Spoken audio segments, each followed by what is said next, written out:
Bonjour, est-ce que tu peux te présenter? Bonjour, je m'appelle Diane Togbé, j'ai 21 ans, je viens de la Côte d'Ivoire. D'accord, et comment ça se fait que tu te retrouves en France? Je me retrouve en France parce que j'ai eu quelques difficultés chez moi par rapport aux disparitions de mes parents et je suis restée avec ma tante et ça s'est très mal passé. Et du coup, j'étais un peu dans la rue, donc j'ai décidé de sortir. D'accord, de sortir, de partir De de Côte partir de mon d'Ivoire. pays, oui. Et Parce comme... que Ouais, c'était un peu compliqué avec ma tante et des gens d'à côté, son mari, c'était très compliqué vu que la tante, elle avait pris l'argent avec quelqu'un pour me donner un mariage et vu que je n'ai pas accepté, y compris aussi l'excision et tout, du coup, bah, j'étais devenue comme son ennemie et elle m'a mise dehors. À un moment donné, j'ai croisé des amis de la rue et tout et que j'avais l'impression que j'étais recherchée par mon oncle qui a dit que j'avais mis la honte sur lui et tout parce que vu qu'il voulait me donner à celui à qui il voulait me donner un mariage, il le connaissait bien.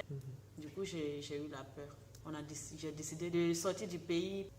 d'accord. Donc tu es partie de ton pays, tu es partie toute seule ou avec d'autres personnes? Je suis partie toute seule. Au début, je suis partie avec une amie, une Malienne qui vit au Mali. Au début, je me suis dit, bah, je quitte la Côte d'Ivoire, je ne connaissais pas ma destination, mais je partais seulement avec elle au Mali, dans le début. Et c'est arrivé au Mali que les gens ont commencé à parler de traverser du désert pour aller au Maroc et tout. D'accord. Oui, Donc tu es partie au Mali, oui, ensuite au Maroc. oui. Et comment tu as fait pour traverser le désert? Qu'est-ce qui s'est passé au Maroc ensuite? Je suis partie au Mali, je suis restée un mois. Le voyage, ça se faisait en fourgonnette du Mali d'abord en Algérie, parce qu'on ne pouvait pas vraiment prendre une voiture parce qu'il y avait des contrôles et tout. Et vu que je n'avais pas de documents, bah, on partait en fourgonnette. Et arrivé en Algérie, ils nous ont présenté des passeurs, des gens qui prennent un peu d'argent pour nous faire passer de l'Algérie au Maroc. Et c'est comme ça que bah, je suis partie au Maroc. D'accord. Oui. Et alors après, arrivé au Maroc, qu'est-ce que tu as fait? Arrivé au Maroc, c'était un peu compliqué vu que je ne connaissais personne.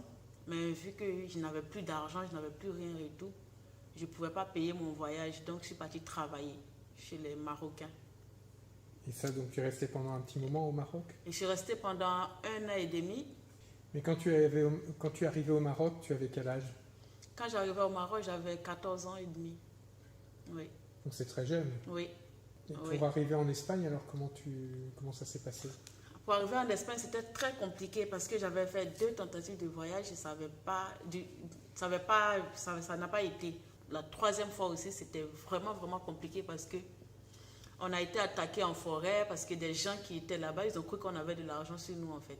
Parce qu'en voyageant, les guideurs, ils croient qu'on a de l'argent, on a des sous, on a des grands téléphones, alors que pas du tout. Donc on a été attaqué plusieurs fois et on a même perdu des gens. Et quand on arrive au bord de l'eau, bah, il n'y a pas de... Il n'y a pas de... Je ne sais pas qui dit conducteur ou truc de Zodiac. Du coup, on vous met tous ensemble et après, ils choisissent celui qui va ouais, qui va être capitaine. Il n'y a pas vraiment de capitaine. C'est des voyageurs. C'est entre vous, les voyageurs, on choisit des capitaines et tout. Et c'est un truc que c'est vraiment pas facile. C'est très difficile. Donc Ouais. les passeurs vous ont mis dans un Zodiac Dans un et puis Zodiac. ils vous ont laissé partir Oui. sur la mer, mais pour aller jusqu'en Espagne? Pour aller jusqu'en Espagne, on vous met sur l'eau, sur la mer, il vous dit Nichel. Nichel, ça veut dire tout droit en arabe. Ça veut dire qu'il faut aller tout droit. On a eu des difficultés parce que vu qu'on a été attaqué, il y a des gens qui étaient en sang, qui étaient blessés. J'avais même une copine qui était vraiment blessée et tout. Et du coup, on arrive à un moment donné. Moi, j'étais devant parce que nous, on a été les premières personnes à monter, moi et la fille. Et arrivé devant, j'ai vu que le moteur, il ne marchait plus. Je regarde derrière pour voir les hommes qui sont derrière moi. Je vois qu'ils ont changé de visage. Mais vu que nous, on les regardait, bah, ils ne voulaient pas nous faire croire qu'il y a quelque chose qui ne va pas. Mais moi, j'ai vite compris. J'ai vu qu'il y a des filles qui pleuraient et tout. Mais moi, j'ai commencé à prier. J'ai dit, Seigneur, si tu as fait jusqu'à ce que j'arrive ici, que je sois sauvée et tout de mon pays, passer par l'Algérie, le Maroc et tout, pour arriver là, c'est que bah, c'est toi qui l'as voulu. Et c'est là, on était vraiment là comme ça, on n'attendait que la mort, franchement. parce qu'on n'a plus d'essence, le moteur ne peut plus s'allumer. Au début, on poursuivait les vagues. Les vagues nous emportaient maintenant. Et il y a des gros bateaux qui passaient, du coup, ça nous rejetait encore plus loin. Et au début, vu qu'on n'avait plus d'essence et tout, on était arrêtés là, et les bateaux qui passaient, on demandait d'aide, s'ils pouvaient nous jeter bidon d'essence et tout, mais ils ne pouvaient pas. Et à un moment donné, c'était le Zodiac a commencé à se percer. On a tous sorti le téléphone pour pouvoir appeler, mais il n'y avait plus les réseaux. Vu qu'on est rentré tard, et le lendemain, on était encore là. Donc nous tous, on a commencé. Dans mon cas, franchement, je crois en Dieu, mais là, je n'arrivais même plus. J'ai dit, mais franchement, c'est fini, on est mort. Et 2 minutes après, je vois le Zodiac qui il se perce en fait. Et là, il commence à rentrer, donc on est tous tombés à l'eau. Donc il fallait qu'on s'accrochait maintenant sur le Zodiac, les côtés et tout. Il fallait que tu sois fort pour t'accrocher. Et c'est ainsi que nous, on a commencé à s'accrocher. Plus on s'accroche, plus ça descend, parce qu'on est beaucoup, on est 38. Donc plus on s'accroche, plus ça descend. Donc il fallait essayer de tenir. Nous, en ce moment, je ne savais pas nager, mais comme j'avais mon gilet, il fallait que j'essaie de tenir ma tête et tout. J'ai bu, mais je n'avais pas le choix, il fallait que j'essaie de tenir. Et je me rappelle bien, j'ai attrapé la main de Victoire. Victoire, elle est en Allemagne, maintenant c'est une amie avec qui je suis rentrée. Je lui ai dit, Victoire, on ne va pas mourir, que Dieu m'a dit qu'on ne doit pas mourir, que nous sommes ses enfants, qu'on ne mourra pas. Donc elle déjà, elle n'avait plus la foi parce qu'elle pleurait, alors qu'au début on priait ensemble, mais à un moment donné, elle pleurait. Et c'est ainsi, quand j'ai fini de lui parler, 10 minutes après, je vois un hélicoptère qui commence à tourner sur nous, qui tournait. Et 20 minutes après, on voit le Guada, je sais pas, non, le Guada de l'Espagne qui vient nous chercher. Et là, ça a été, ouais, ça va même te... Là, ça a été une joie pas possible pour moi. Franchement. Déjà, quand ils nous ont pris sur la mer, ça faisait presque 2 jours qu'on était sur la mer. Mais quand ils nous ont pris, on a fait presque 1 journée pour arriver en Espagne. Ça veut dire qu'on n'était même pas encore arrivé en fait. On n'était même pas proche de l'Espagne. Mais franchement, c'est Dieu qui nous a sauvés et puis on a pu survivre. Et après, ils nous ont fait venir des voitures, des prisonniers, là, des voitures avec des vitres teintées et tout, avec des policiers derrière et devant. Ils nous ont escortés jusqu'à Madrid. Et encore au sous-sol de la prison à Loutier. On appelle à Loutier, c'est là où ils mettent les migrants et tout, pour évaluer les cas, pour voir qui est-ce qu'on peut libérer et qui est-ce qu'on peut laisser. Et c'est ainsi on était presque 3 par chambre, 3 par chambre. Et on est resté pendant... Normalement, on devait faire 2 mois. Et pendant les 2 mois, on a rapatrié que 4. Et j'étais en train de prier. Les gens, ils sont venus chercher des filles là pour sortir et tout. Vu que j'étais en train de prier. Et les policiers se sont arrêtés devant la porte. Ils m'ont laissé finir de prier. Et quand j'ai fini de prier, ils m'ont demandé, tu pries? J'ai dit oui. Ils disent, mais on va appeler un prêtre qui vient prier avec toi ici. J'ai dit d'accord. J'ai accepté. Donc, ils m'ont fait venir un prêtre le lendemain. Et j'ai commencé à prier avec le prêtre. Et le prêtre, il m'a dit, j'ai fait le Cameroun. Et j'ai fait la Côte d'Ivoire, j'ai fait un peu le Mali. Mais qu'est-ce qui t'amène ici? Et j'ai commencé à lui expliquer mon problème. J'ai commencé à expliquer et dit, je ne suis vraiment pas bien parce que si je retourne, je risque de mourir peut-être.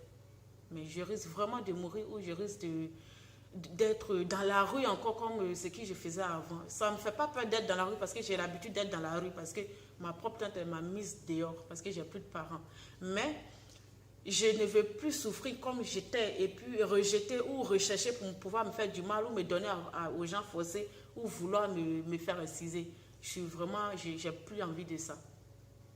Et c'est là qu'on a commencé à parler. Il m'a dit, t'inquiète pas. On a prié 2 à 3 fois avec le prêtre. Le 4e jour, il m'a envoyé des vêtements. Il a fait venir des gens pour m'envoyer des vêtements et tout. Et vu que j'étais avec des filles, je partageais aussi avec des filles et tout. Et dans mon lit, je dormais maintenant comme ça. Parce qu'ils viennent la nuit pour rapatrier les gens. Donc je me dis peut-être quand ils viennent que tu dors profondément, ils te menottent, ils partent avec toi. Donc moi, je ne dormais pas du tout. Je faisais que prier. Et 1 mois et demi après, le prêtre il vient. Déjà, là, il y a la police qui vient, 6 garçons qui viennent. Et ils me disent, mademoiselle Tobé, j'ai répondu. Et après, ils ont crié mon numéro. Mon numéro, c'était 35, quelque chose comme ça. Et après, j'ai répondu, ils disent Liberta. Donc, quand ils ont dit Liberta, je n'étais pas sûre, au fait, parce qu'il y avait 6 policiers et tout. Donc, j'ai dit, mais Liberta, et puis il y a trop de policiers, je ne comprends pas. Et du coup, j'ai commencé à pleurer. Donc, les filles du cellule d'à côté, ils ont commencé à me dire, non, pleure pas. C'est parce que j'étais vraiment libérée. Je dis, mais je ne sais pas si je suis libérée parce que les policiers, ils rigolent pas, ils sont costauds. Et tout ce qu'on a vécu avec les policiers au Maroc, tout ça, c'était encore, la peur était encore à moi. La poursuite en forêt, l'agression et tout, j'étais un peu traumatisée. Donc, je me dis, ben, peut-être, ils viennent me prendre encore pour me ramener au Maroc, vu que ma voisine, ils l'ont fait partie. J'ai dit, je ne sais pas, j'avais peur. Parce que j'aurais peur encore de retourner aussi au Maroc, parce qu'au Maroc, même nos propres frères africains avec qui on vivait, on n'était pas en sécurité. Parce qu'ils peuvent te voir dans la rue, ils te font ce qu'ils ont envie de te faire, et puis ils partent. Donc, on n'était pas déjà en sécurité. Et puis, arriver là, retourner encore, ça allait être catastrophe pour moi. Et ils ont dit, non, tu es vraiment libéré. Donc, j'avais mes affaires dans un sachet, mais je n'étais pas vraiment sûre. Hein. Je n'étais pas sûre. Mais vu qu'ils ne m'ont pas menotté, j'ai commencé à cogiter un peu. Je dis, mais s'ils ne m'ont pas menotté, c'est que peut-être il y a un souci. Et là, je sors et je vois le prêtre. Et c'est là que j'ai su que vraiment, j'étais vraiment, vraiment libérée. Vraiment. Et là, ils m'ont fait monter dans une voiture avec le prêtre et ils m'ont ramené dans un foyer. Et j'étais bien dans le foyer. Parce que là où on était à Loutier, dans les cellules, il y avait de l'eau, mais ça coulait comme du pipi. Ça coulait tout petit, comme des gouttes. Donc, on n'arrivait pas à bien se laver. Les cheveux étaient bien salés et tout.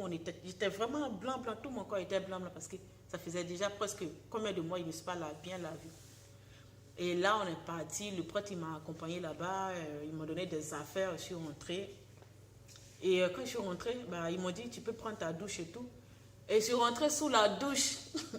À 9h du matin, je suis sortie de la douche à 11h. Vu que je voulais, franchement, on dirait que je ne me suis jamais lavée de la vie. Et après, ils m'ont dit, non, tu finis de te laver, tu descends pour manger. Quand j'ai fini, j'étais un peu fatiguée, je me suis couchée. Ils ont fini de manger à midi, ils ont fini de manger à 20h. Je me réveille, il est 1h du matin. Tellement j'étais fatiguée. Ils m'ont payé le transport et je suis venue en France.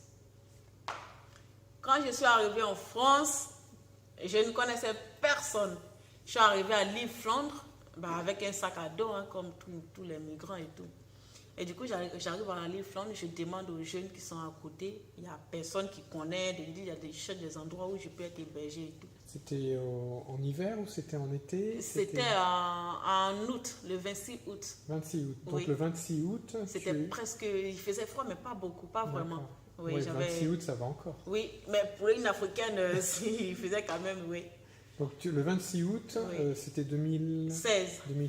Le 26 août 2016, tu arrives à Lille. J'arrive à Lille le 26 août 2016 et je commence à me renseigner. Il y a des gens qui me disent, on ne connaît pas où on peut t'héberger. Et un monsieur qui me dit, on va appeler la police. J'ai dit, non, pas la police. J'avais une mauvaise idée sur la police, en fait. Et du coup, quand je suis arrivée, je me suis approchée d'un monsieur et c'est ainsi qu'il m'a payé un ticket. Et je me rappelle bien, je suis descendue à Port de Douai.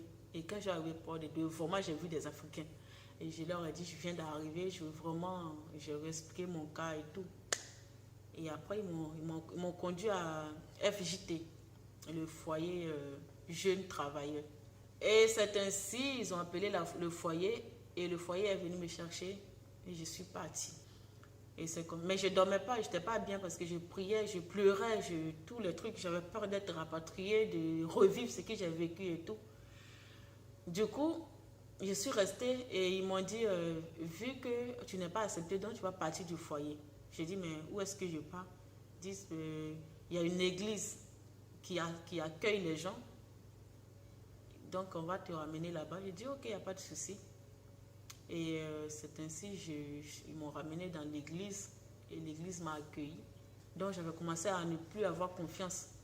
Mais tout cela, je priais et dis, Seigneur, si tu as permis à ce que je sois là, c'est vraiment toi. Donc essaye de voir ma vision, ma vie et qu'est-ce que j'ai envie de devenir et tout. J'ai vraiment pas envie de me retrouver dans la rue.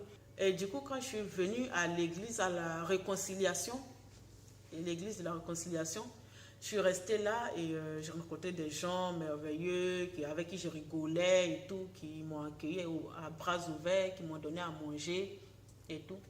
Et du coup, je suis restée là pendant, je crois, 1 mois et demi, 2 mois. Et après, on m'a trouvé des familles d'accueil. Et quand ils m'ont trouvé les familles d'accueil, j'ai encore pleuré parce que je ne savais pas où j'allais encore. Parce qu'à chaque fois que je me déplaçais, je me posais trop de questions. Parce qu'on ne sait jamais. On peut te déplacer là-bas et t'envoyer chez toi, on ne sait pas. Donc j'avais vraiment peur, je pleurais et tout. Mais quand je suis arrivée dans cette famille d'accueil, j'ai su tout de suite que je suis vraiment arrivée, un endroit où j'étais à l'aise, j'avais tout ce qu'il me faut. Des gens, ils étaient vraiment sympas avec moi, ils étaient très gentils avec moi, des familles d'accueil que je suis toujours en contact avec d'ailleurs, que j'y vais tout le temps chez eux, qui m'ont accueilli, qui m'ont aidé à m'inscrire avec l'accord de l'église, la réconciliation aussi, qui m'ont aidé à intégrer à une école où je suis restée quelques temps. Et une fois, j'ai reçu un appel de l'avocate qui s'occupe des mineurs qui arrivent en France, qui me dit, vous aviez rendez-vous aujourd'hui à 11h. Donc quand on partait, ma famille d'accueil, ils m'ont dit, sois pas trop heureuse parce qu'il y a une fille qui était déjà là, qui a été 2 fois, qui n'a pas été acceptée. Et moi, j'ai dit à ma famille d'accueil, moi, je prie toujours mon Dieu, je sais que j'ai jamais... Franchement, tout ce qui compte, situation de papier et tout, j'ai jamais eu de problème. Et je sais que le Dieu, il est toujours avec moi. Et je sais que ça va aller. Et j'arrive avec ma famille d'accueil, je le laisse devant la porte, je rentre avec mon avocat et tout. Et même pas 10 minutes, je sors, il était étonné, il a dit, mais qu'est-ce qui se passe et tout. Je dis, mais ça y est, ça va, j'ai été acceptée. Et j'arrive à la maison chez ma famille d'accueil. Mes familles d'accueil parce que j'en avais 4.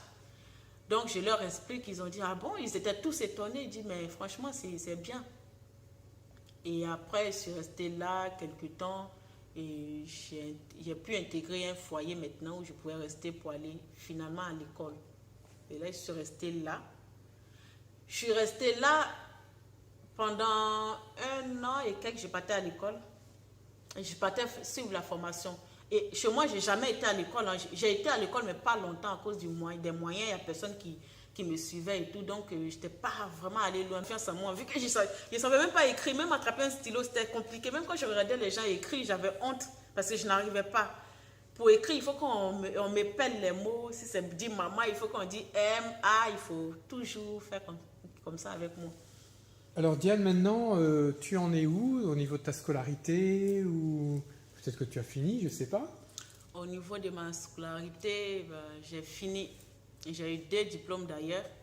J'ai eu un premier diplôme où je peux travailler avec des personnes âgées à domicile et travailler dans les cantines collectives. J'ai travaillé un peu avec la mairie, avec les enfants à la cantine et dans les restaurants comme la SNCF et tout. Et là, j'ai un 2e diplôme qui est pour auxiliaire de vie, qui me permet vraiment d'être avec des personnes âgées, les aider. Je faisais quelques travails. Donc, à cause de la crise de Corona, j'ai arrêté, mais je vais reprendre très bientôt. Ok. Oui. Et qu'est-ce qui t'a été le plus, peut-être d'un côté le plus difficile, et qu'est-ce qui t'a le plus aidé dans cette période où tu es arrivé ici en France? Oui. Ce qui m'a le plus aidé, c'est la voix du Saint-Esprit et aussi mon mental. J'étais vraiment un peu, avec tout ce que j'ai vécu, j'étais devenue plus forte. Ça m'a vraiment rendue forte en fait.